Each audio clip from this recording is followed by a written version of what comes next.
భారతదేశపు మహాగ్రంథాలు, కావ్యాల సంపూర్ణ సంకలనం. సబ్స్క్రైబ్ చేయండి. తిలక్. నీ మాట కాదంటం దేనికి?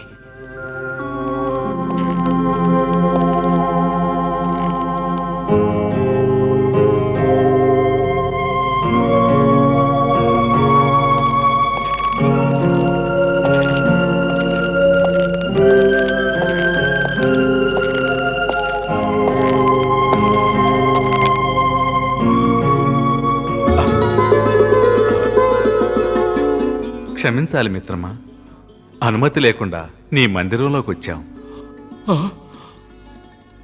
ఏమిటలా వచిస్తున్నావు? క్షమాపణ అడిగి నన్ను పాపాత్ముణ్ణి చేస్తున్నావా మిత్రమా?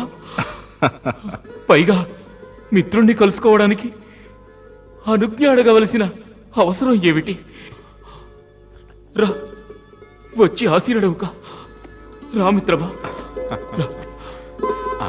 ఆశీనుడవుక.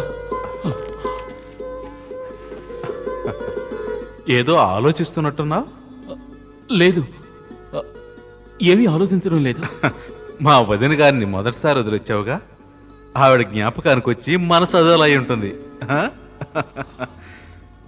రాకూడని సమయంలో వచ్చినట్టున్నాం. సరే మిత్రమా, మేము మళ్ళీ వస్తాం. లేదు మిత్రమా, ఇది నేను అదృష్టంగా భావిస్తున్నాను. నా బాల్య స్నేహితునితో మరి కాస్త సమయం గడిపే అవకాశం లభించినందుకు. అదృష్టం మాది, నీ వంటి మిత్రుణ్ణి పొందినందుకు. నీవి విధంగా మాట్లాడి నన్ను లజ్జకు గురి చేస్తున్నావు. లజ్జా గిజ్జా వదిలేయి, మనసులోని మాట నిస్సంకోచంగా వచించు. మళ్ళీ ఇంకోసారి ఇటువంటి సమయం రావచ్చు, రాకపోవచ్చు.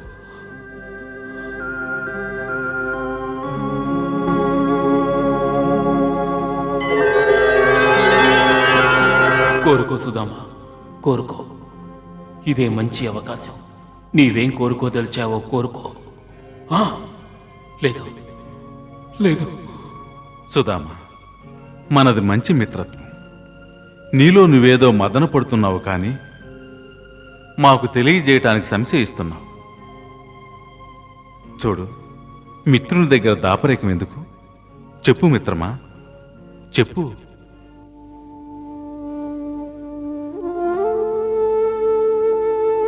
చూడు, ఈ ప్రపంచంలో జీవితంలో ఎన్నో జరుగుతూ ఉంటాయి.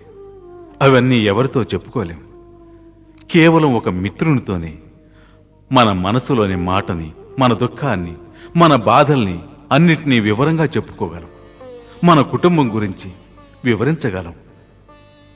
ఆనాడు మనం గురుకులం నుంచి విడిపోయాక నువ్వు ఎలా జీవిస్తున్నావు, ఏం చేస్తూ ఉన్నావు అన్నీ మాకు వివరించు. ఈ ప్రపంచంలో మిత్రుని కంటే అధికంగా సహాయం చేయగలవారు వేరొకరుండరు. వేరొకరుండరు. బంధువులు, సోదరి, సోదరుల కంటే అధికంగా మిత్రుడే చేయగలడు. కాబట్టి చెప్పు.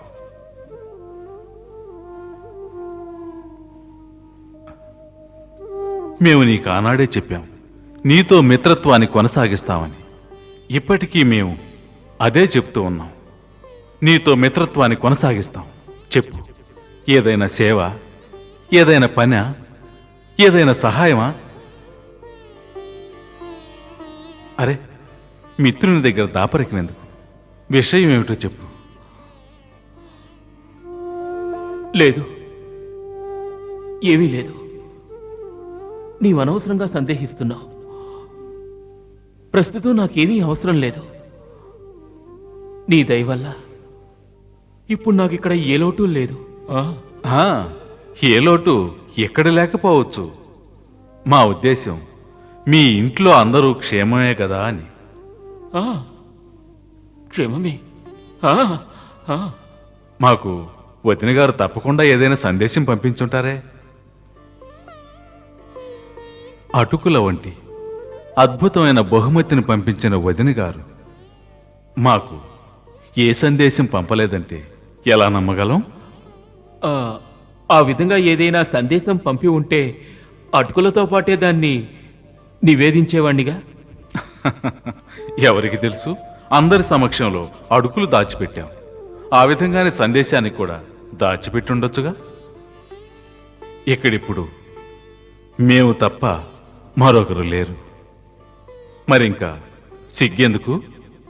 చెప్పు, వదిన గారి సందేశం ఏమిటో చెప్పు. నేను వస్తుండగా వసుంధర ఈ విధంగా సెలవిచ్చింది. ఆ, ఏమని? అదే తమ మిత్రులకు తెలియజేయండి. ఆ, ఏమని? వారి కృప వలన ఇక్కడ అందరూ క్షేమంగా ఉన్నారు అని, అంతే.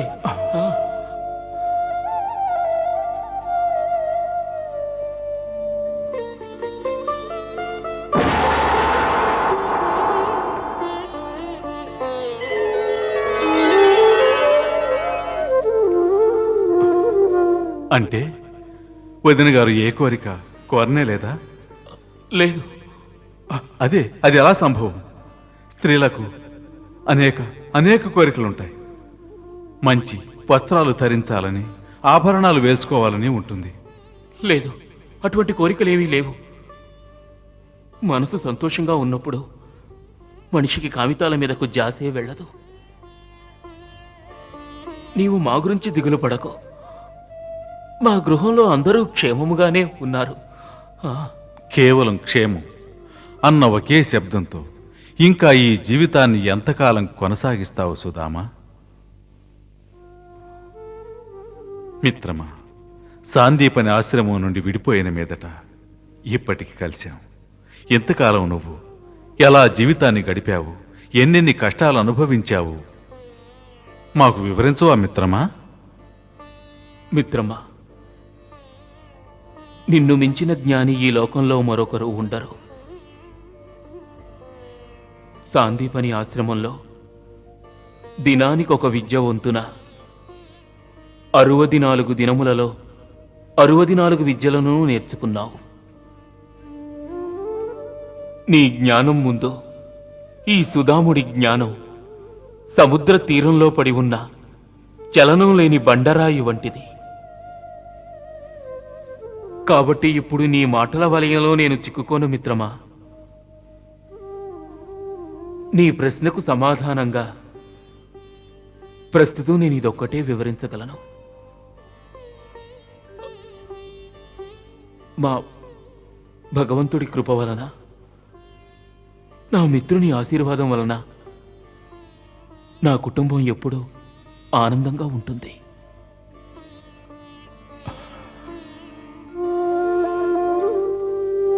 అలాగే నువ్వు చెప్పినట్టే ఆనందంగానే ఉంటుంది. అటులని అగుగాక.